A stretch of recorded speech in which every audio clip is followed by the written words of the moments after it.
Joe is with us. We're going to talk about Citi and AA transfers. Joe almost missed a sign up bonus. A lot more going on this week. All that coming up right now on MTM Travel. Well, Joe won't be talking about AA transfers, but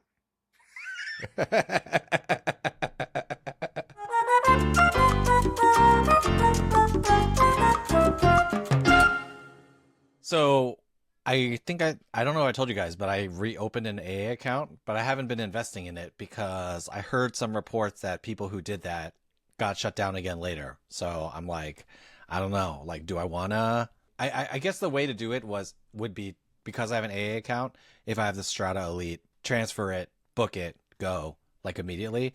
But I'm like too worried. Like I'm too worried that they're gonna it's the fear factor, right? It's causing my behavior to change. So I just use my wife's AA account just in case they still have me on some blacklist somewhere. so when you book, do you just like you leave it off your AA frequent flyer number? You just book with her miles, your name, but no loyalty Yeah, account yeah. I attached. don't I don't add a loyalty account. I because I have a new number, right? But I like I said, people figured out that they could reopen AA accounts, and then they did that. But then I saw on Reddit or wherever that like AA somehow was like re-shutting them down, and I don't want to deal with that. We don't fly AA that much anymore. Delta flies to Charlotte, so when we visit my sister-in-law, we can fly Delta. But it was relevant because when I was in Japan this summer, we hopped onto one of Spencer's award alerts, which was Delta One flying to Korea. I wouldn't do this again, by the way. Next time, I would just pay to fly an economy direct. But we flew to Korea in Delta One, so we had to fly down to Atlanta and then fly from Atlanta to Korea, and then we still needed one more flight from Korea to Chitose, which is in Hokkaido. That's where we were starting our trip in Japan. So I paid for that in cash, and I was like, "Do I wanna?" It was Japan Airlines. It was cheap. It was like $200, but I was like, "Do I want to credit this to my real AA account, or do I want?" And I was like, "You know what? I credited to everyone's AA account except for mine. I did my Asia Miles account, which I probably earned like 10 miles off of that. But I was like, well, then I don't have to worry about it. Like, I don't have to worry about renewing it every 3 years or whatever. So that's how I got around that problem. It would have been the perfect time to just do it and then see if it does get shut down once it gets a little activity. But yeah, even if you transferred ThankYou points over to AA, then book the flight, you'd almost have to do it last minute because if you did it like 2 months out, there's still a risk that they Right, cancel it and right, you lose your flight. So Alaska is your now favorite AA vehicle, I would yeah. assume. Mark, see, you understand this because you're a Tigers and Lions fan, and I'll see you in the World Series maybe this year. I don't know. But We've lost like 13 to 14, so probably not. but hey, the Mets went on like a 10-game losing streak, and we're back, baby. But the reason why I bring that up is because that if I had just added it to this short flight and earned like 200 miles or whatever, that's not what they shut you down. They shut you Yeah. down when it's the worst possible feeling you could have. So it's when you have the perfect trip lined up, that's when they would shut me down. So these little wins, they don't mean anything. Even making True. the playoffs doesn't mean anything. It's when you get to the World Series that's when your heart will get broken. The question is, how bitter are these companies? When do they let you back in, and how, should they have a process for 5 years, 7 years down the line to let customers back in who did naughty things? I don't know, but I would think you would want that, right? You want the ability to come back and give them your business because, as you sort of point out, it's almost impossible to avoid these airlines. It's not like you can. I mean, I guess you can never fly American Airlines again, but that would be dumb if it made sense. So hopefully they do better. Should we talk about the AA transfers, how they're working? And we talked on the last show about the Strata Elite card, and Mark, everything we talked about was true. So I don't know that we need to like dive into all the details of the card. Everything we covered last week did actually happen as expected. I guess before we dive into the AA transfers, is this a good card? Is this the premium card that Citi needed to compete with Chase, to compete with Amex and Capital One? I Not knew you even were going not to say even in that. the same not even in like the same area. Like not even close. It's so far below that and neither of those cards are even great anymore. Like they've gotten worse and worse over time. And like we said last week, I think the Venture X wins by default because as everybody else gets worse and more expensive or more coupons, they're sitting there with the lowest annual fee and then the easiest ways to offset that fee. Citi didn't even beat the Prestige that they launched, what, like 12 years ago, and then decapitated within the first 9 months and stripped it down to the bones, and then closed it down for over a decade, and they still didn't make a product that's better than what people have in their wallet if they held on to it from there. That's sad. Like, that's just discouraging that you come out and you can't even beat something that you sent off to the pastures to Valhalla 10 years ago. The Prestige was so good for those 9 months. It was too good to be true, you know. So here we all are remembering some it a of- decade later. yeah. Well, I mean, some of us had multiple Prestiges, you know. So I never played golf. I can say I regret this to this day. Everybody talks about it. I never used any of the free golf benefit with the Prestige card, so I never got to use it at any of those fancy courses. I mean, I just loved like the 1.6 on AA, the automatic redemptions there. You had the lounge access through AA, and what was it, like $450 when it launched, I think. And then if you're a Citi Gold, it was $350, and some of those people still have it at $350. But you're talking that card still earns 5x on dining, 5x on flights, 3x on travel. This new Citi Strata Elite, only earns bonuses on travel through the Citi portal, which is crap. And, might have higher prices, might have the same prices, but you have another hoop to jump through. You have another cook in the kitchen, so to speak, if something goes wrong. You can't book direct with an airline, a hotel, or anything and earn a bonus rate at all. The only somewhat decent earning it has is the 1.5x on no bonus spend, but you can get the double cash and earn 2x. So, like, is that really even valuable? I don't know. There's just nothing that screams, oh, this is cool. I guess the best thing the card has going for it is that most of the perks are based on calendar year, so you can triple dip it like you can the Amex Platinum. If you're going to apply, I would wait till December. Farm as much or mine as much value as you can in the first 12 months and then move on. The Citi Strata Premier, the lower $95 annual fee card, is so much better. it's like what you said, Mark. From everything I've seen, sometimes like you're away and then you hear rumors about a card, and then you can tell when there's a buzz, and you feel like, oh, I gotta find out about this. I had no interest in learning about this card while I was gone, because it just seemed like it was like negative aura based on it. So, like, besides the AA thing, is there anything else like super unique that I'm missing? And the like $10 million annual fee or whatever, which they all have now. Look at the teacher bringing out that that's the high school jargon aura.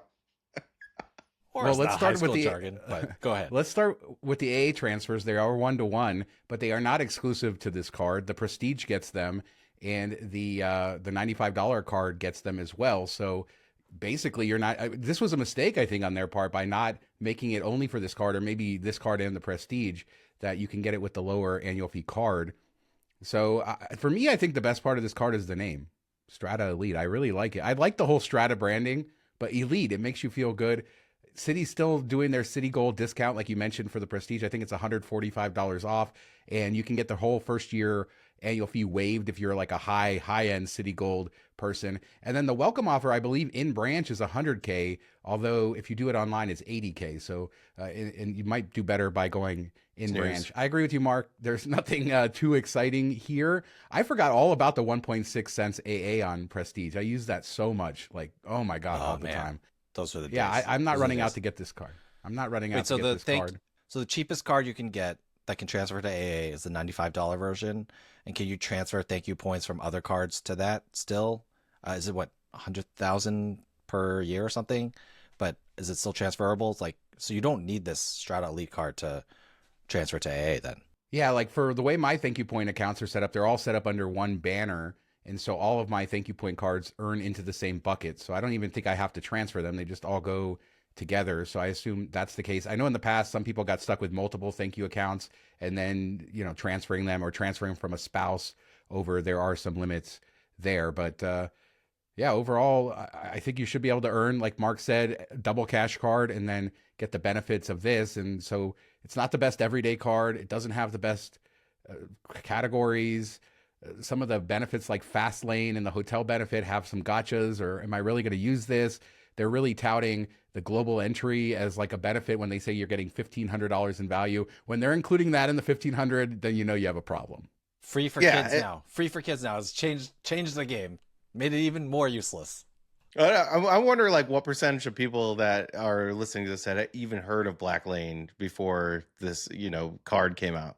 I think I heard of it only because some other card had some benefit of it in the past or something, or there was some referral, something in the community. I only know it through the miles and points community. I've never heard it. It is a chauffeur service. You get what, $100 twice a year. So theoretically, you would think, hopefully, you can find a ride for $100, but it's not something that you're going to see as, oh, this is value for me now paying this $600 annual fee. The same thing with the credit for the hotel. You have to do it, 2-night minimum. So now it becomes harder to do that. And they're not the only one requiring that. But I think if you're from a perspective of, okay, if I'm a big Citibank customer, I'm happy I have a fancy card to throw around, maybe. I mean, the Prestige, I guess, was that. But are you a Chase customer? Are you a Capital One customer? Are you an American Express customer that's going to switch to Citi for this? That's always been their problem, is why do I bank with Citi? Why would I bank with Citi? One person that's earned millions of ThankYou points, and I haven't earned any in quite a while just because I haven't had uses for them. Now AA, that Accor thing, maybe things are looking up here.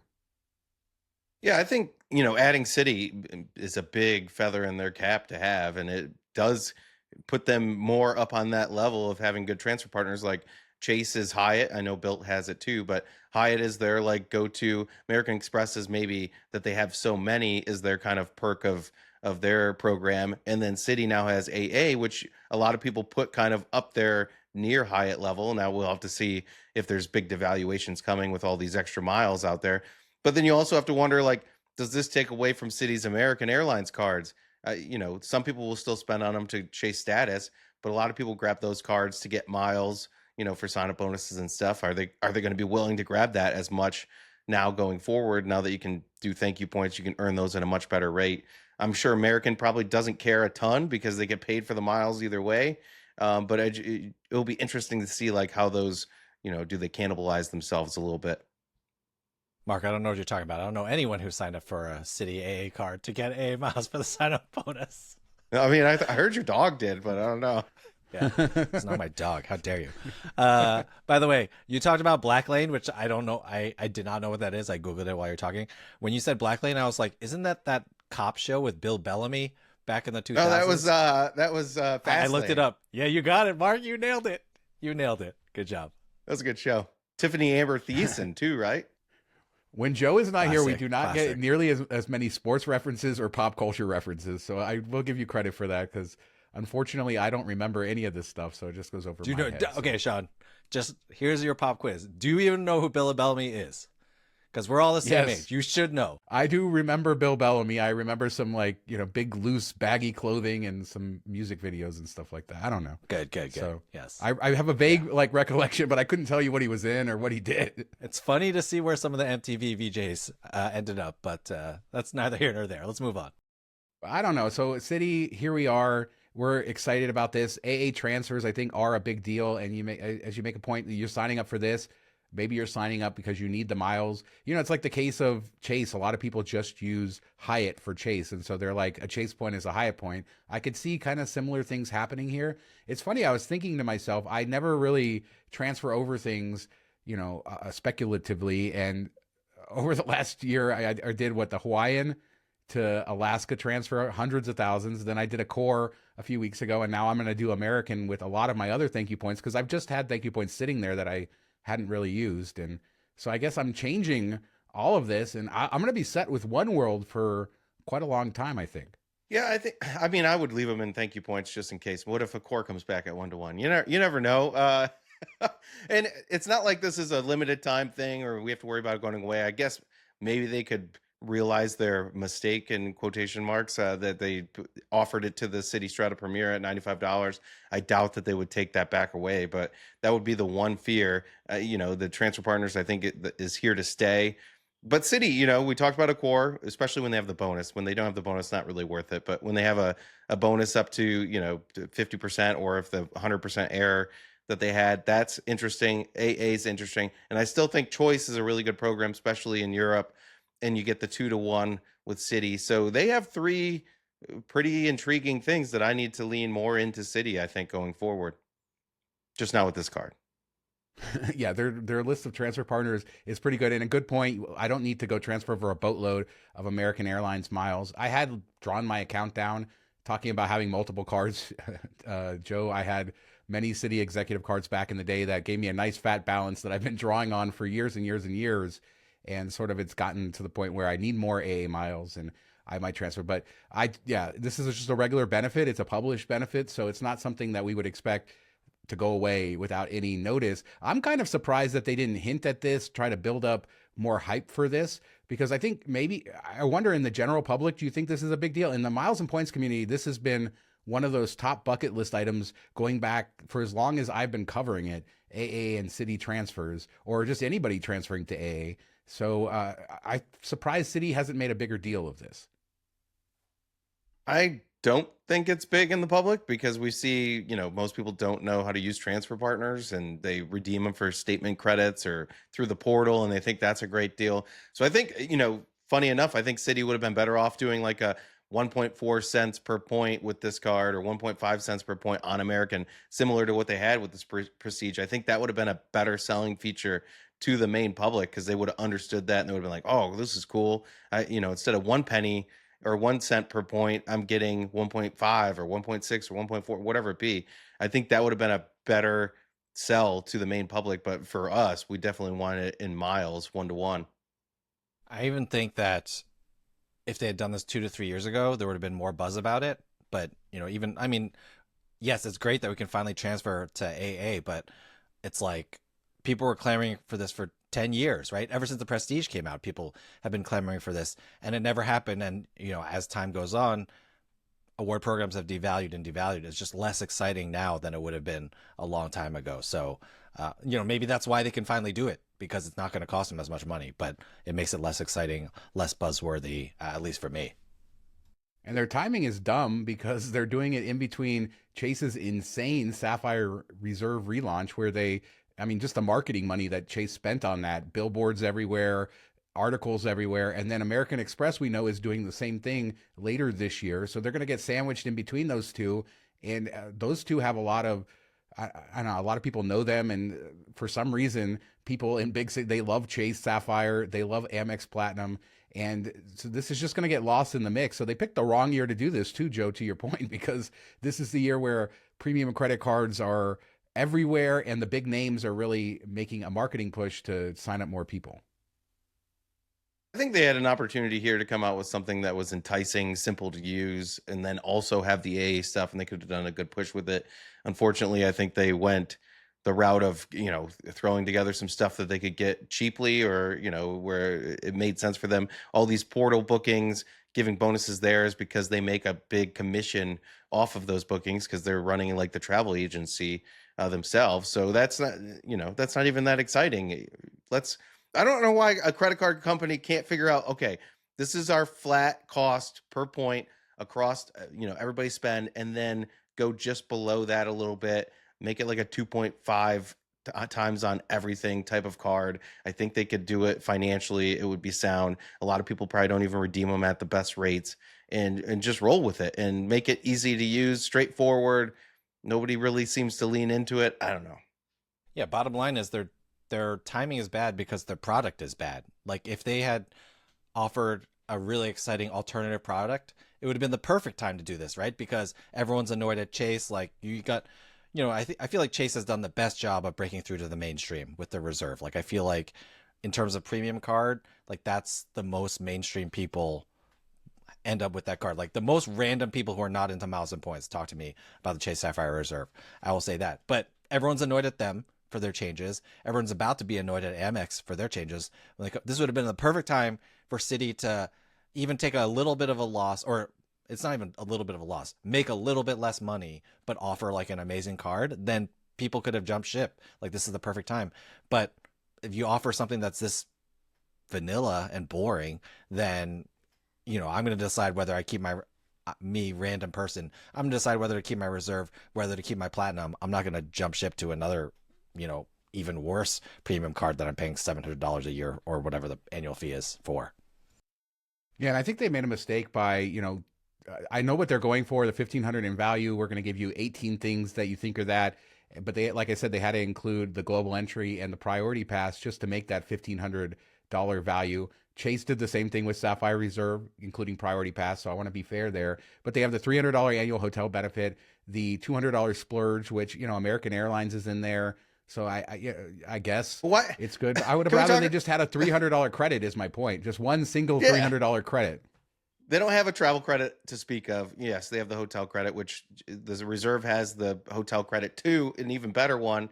And then they also have the travel credit. But the splurge, $200, they give you 5 options, and then they're like, pick 2 to you. Like, why do we have to pick 2? That's so dumb. You only gave us 5 to start with. You should be able to just use it however you want in those little 5 choices. That's another weird decision on their part.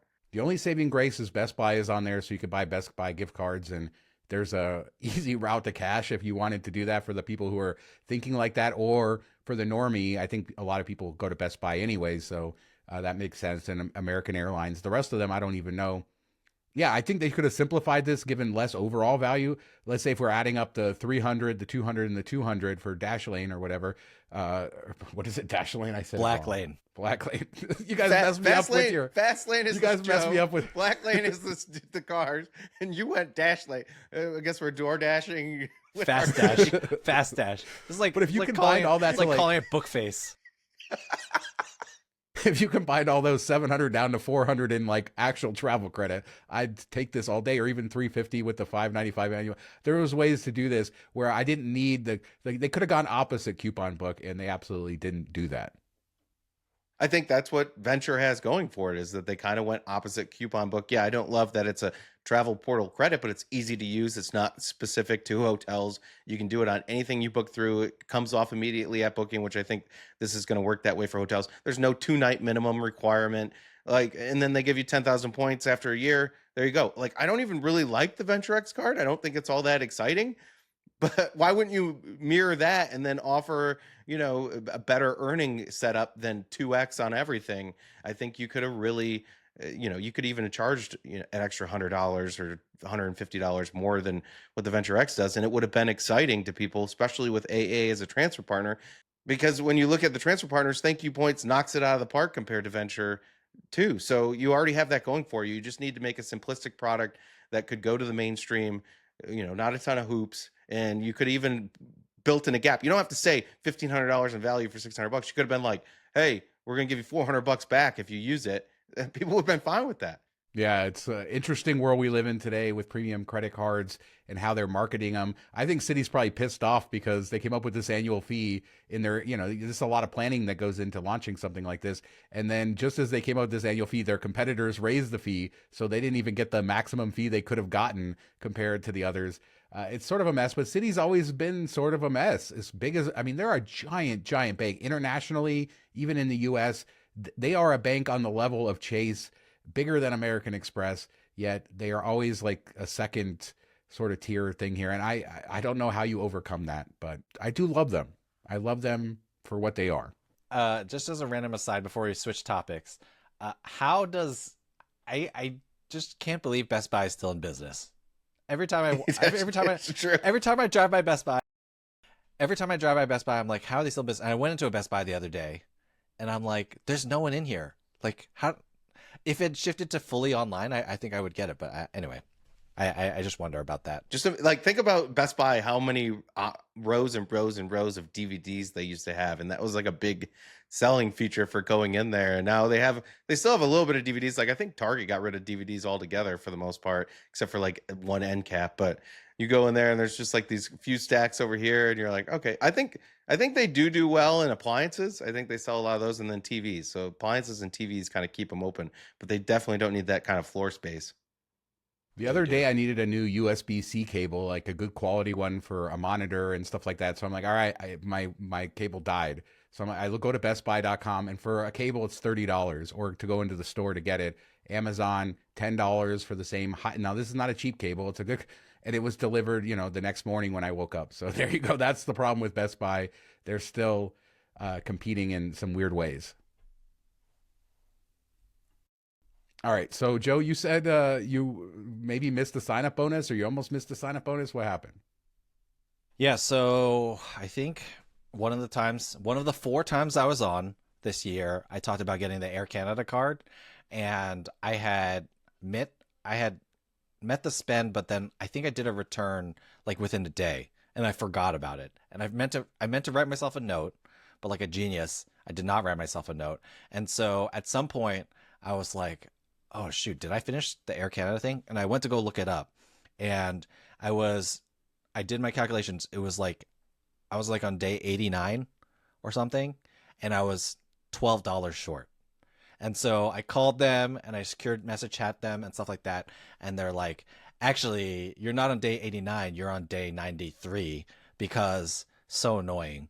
It's from when they approve the card, not from when you get the card, which I mean, I get it on their end, but you know, and so they're like, well, I think he said there was a 5-day grace period, but or whatever the grace period was, I was on the last day, and they're like, your charge has to post on this day for it to kick in. And I was like, oh crap. So then I was like, well, this is over. So I spent like $60. I went to 4 different places and spent like $15 each, you know, because hoping that one Good strategy. would I like come it. through. They all posted the next day. So I was like, this is over. So I missed it. And I was going to call back later, but I guess, I don't know if the guy made a note or he put it through or whatever. I saw I had my 70,000 points pending or whatever. So it ended up working out. But I was like, you know, if I had thought about it the next day, I probably would have missed it. So more Joe is too old for this stuff evidence right there. But I did get my points in the end. You know what I do when I need to send myself a note is I just open up my email app and email myself right then, like just quick. And then when I go back to do work, it's like right there as a note. There you go. Tip of the day. That's because you don't have 3,454 unread emails, Mark. That's another problem that I have. I have a similar problem, and I was thinking when he said that, I was like, it's just going to get lost in all of the emails. I tell you, when I get stressed when it's more than 50 in that. I have all these folders. I send them out. I can't stand it when it's like 54 and it's not all on one page. Well, what I did, which I still can't believe I managed to do this, is when I started at Travelmation, for my Travelmation email, I was like, okay, my email is going to be my inbox. I mean, my task list. Everything I leave unread, that's something I have to do. So like now I never get above 40 unread. If I get above 40 unread in my Travelmation email, that means I'm really far behind. So that's worked for me there. But like for my personal account, email it there. It was like way too late. Yeah, what I normally do is I actually send the email and I schedule it to send out like a week later or for like as a deadline, but I just totally forgot to do it this time. But anyway, it lucked out, and now I'm in the market for I've got a couple of things to pay this month, so I'm in the market for a new card. So I'm open to suggestions. Obviously, Citi Strata Elite's at the top of the list. Just go into the branch, get your 100K, baby. Yeah, East Coast bias over there. You know that you actually have Citi branches. Yeah. There's no Citi branches in Boston. It's weird. There's a bunch of Chase branches everywhere. But yeah, anyway, if anyone has card suggestions, I'm all ears. I'm debating whether to like look at whether I can get like another platinum just because it's easy. Yeah, I mean, sometimes the devil that you know is better than the devil that you don't know. I think I've probably picked up a couple of platinums just for that reason. I'm like, oh, it's simple, and you know, there's no lifetime language offers, and it's just something I've been doing a lot. So it's like, all right, that's super easy, and you know you'll get approved for it, all that good stuff. I did want to talk about one last thing, tipping while traveling. And 1 Mile at a Time, Ben had an interesting article about how things have changed with tipping and Americans and traveling over the years. And this is something I've actually noticed and never really talked about until I saw this article. Kind of, not only is tipping spreading across the world, and we've talked a little bit about service charges and stuff like that, but the way you're treated as an American when you're traveling, sort of, you're expected to tip almost nowadays, even in cultures where there isn't a tip. And then he also kind of mentioned this test that people did in Paris, where they had one person pretend to be an American and then one person a local, and how they were charged differently for water and for like bread and certain things on the menu. Sounds Paris. Exactly. So they're treating us differently. But I have seen that, like, people will interact with me differently because I'm an American. Oftentimes they're more friendly. They're like over the top because they're trying to earn a tip. But then if you're in a culture where they're not normally tipping and nobody's tipping, and then you don't tip, they think you're cheap. Or, you know, Ben does a great job of kind of laying all out why this is happening or how this is happening and the mental gymnastics. And I don't know what to do. I just started tipping when I think it makes sense. And that's sort of making the problem even worse. Tipping culture has like infected travel since so many American tourists travel. And that's why I notice in Europe a lot. I almost just tip out of default because I feel like it's expected of me now because I'm an American tourist. I don't love that. I want people to be paid a fair wage, and I don't mind tipping on top of that for good service. But I wish it was just clear, if this is a country that doesn't tip, you're getting paid a fair wage. Like, I don't need to tip you.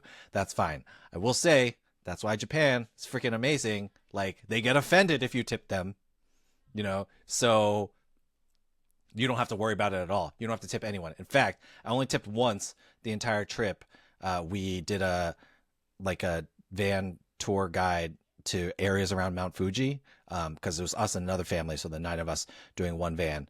Anyway, the guy was from Uzbekistan, and he said the company owner was from Uzbekistan as well. So before we left, I was like, or when we were done, I was like, I had the money ready in my pocket, and I was like, "Do you accept tips?" Because if they're Japanese people, you're not even supposed to ask them if they accept tips. Like, that's offensive in and of itself. So I was like, "Do you accept tips?" He said yes, and I was like, "Here you go, man, thanks." And that was the only time I had to worry about the whole entire trip. It was awesome. 16 straight days not worrying about tip or anything, everything being included. And in fact, I would have offended people if I had given them a tip. So it was nice. It is nice, but it's changing in a lot of cultures. And I think even in Japanese culture, you may see it change. I remember being in China in 2008, and even the thought of giving a taxi driver more than the fare was very offensive to them. And I know it's not as entrenched in Chinese culture as it is in Japanese culture, at least from my outside perspective on experiencing it. But I feel like there's places I used to go 15 years ago where a tip would have been insane, and now it's almost sort of expected. And then in America, our culture here is shaming us deeply for not tipping for fast food or for everything. And so now we're getting shamed here. And then when we go there, we feel bad and we're tipping more, and now we're ruining it for everybody, I think. I don't know. I think, a lot of it is we don't have the best information at times too. Like, I remember the first time we went to Ireland, we were sitting in a pub and talking. It was just like us, the bartender, and his buddy was sitting at the bar. And we're like, all right. So we saw this like tip jar there that, had €1, €2 type coins in it and everything. And we're like, oh, we had read that you don't tip. They're like, no, we tip. It's just whatever leftover change or a little bit here. And then it's annoying when you go to use your card in a lot of European countries. They bring out the handheld thing to you. You tap it, and then there's no way to add a tip, even though that people are leaving, like, you eat a meal, you leave €5, €10, something like that. But if you don't have cash on you, then you're kind of left like, all right, I was hoping I could add it to the card, but I guess I can't. So they don't even have the systems in place to do it, but they also kind of expect it. So you just have to walk around with small bills and stuff to make it work. And that's kind of annoying too. I'd rather it just be, all right, it's 10% all the time. Here you go. Be done with it. But, we have to kind of mental gymnastics it back and forth to figure out which way we should go. And it's getting crazy here. It's worse here. When I'm picking up pizza, now they want a tip, or, checking out at a coffee shop, even places that are like self-service. They're like, do you want to add a tip? It's like, I just did everything myself. What am I tipping for? And when you get the look of hate that you didn't tip them for giving you your coffee or whatever. And yeah, this craziness is happening, and we're exporting it. And the world would be better off without tips. It's unfortunate that the system is set up there. I used to be a server. I tip well in traditionally tip positions. I am too struggling, like you are, Mark, with these new places where we're supposed to tip, or a certain generation thinks we're supposed to tip. I sometimes wonder if there's like a game theory involved. They flip the iPad to you and it defaults to like 15, 18, or 20. I think that these restaurants, they're playing game theory. They're like, if we put it at 18, they'll give us 18, they'll default. But if we put the default at 20, it's too high, they'll go down to 15. So I wonder what goes through people's minds when they do that. So anyway, random things that go through my head. I've seen some pictures where a lot of places are putting 20 as the minimum, and there is nothing below 20 on the screen, and then there's a button you can hit other, so then you have to like manually type in anything less than 20. It's like 20, 25, 30. And I've actually seen that myself, but I've seen a lot of, and that's probably more Vegas centric, but a lot of people think 30% standard tip on a restaurant meal. And that is a lot of money. Yeah, when you're picking up a pizza, like that's just great. When you're getting a delivery, okay, that's one thing. Like they're doing something for you. When you're picking up a pizza, with how expensive pizza is these days, you're paying $30, $35 for some of these, large pizzas. It's insane. I'm like, isn't that why it's $30 to $35? I don't think I need to tip, $5 on top of this too for driving here and picking it up myself. I don't know, but then they give you the slip and you have to sign it in front of them half the time, and you're like, all right, I'm going to throw a couple bucks on there because I don't want to get that stare. Americans are loud. They don't like us, but I guess the one thing we bring is tips and money. We make it rain. So that's why they deal with American travelers. I'd love to hear what people have you experienced this, the changing of tipping for people who have been traveling a long time. The Paris thing was crazy because the guy who was pretending to be an American, they were both French guys apparently, but the one faked an accent and got away with it. He put a 10% tip on, and the waiter changed it without even telling him, changed it on the credit card terminal to 15%. What? Yeah, it's a crazy story. Ben links to it in the article. I'll put links to all of that. So yeah, we're getting treated differently. I've seen that's not nothing new. I remember in Vietnam 15 years ago being pissed because I would get a menu every single time that was 3 times the price of the menu that the locals were getting. But it's just the way it is. English menus, if you want a menu in English, oftentimes there's a surcharge for that. They got to print a different one. Feels Vegas-y.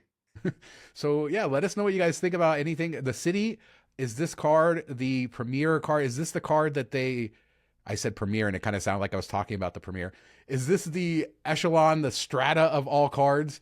The Citi, have they finally made it to the big leagues with the Strata Elite card? Let us know down in the comments. Joe, I think that, sometimes we put things in our brain and our brains save us, like for your sign up bonus. That happens as well, where you're like, you forget about something and then like right at the last hour, it just pops into your head. Always happy when that happens. And then tipping, is it getting out of control while we're traveling? Is this something you're factoring into your budgets now where you're going because it's costing you more or less?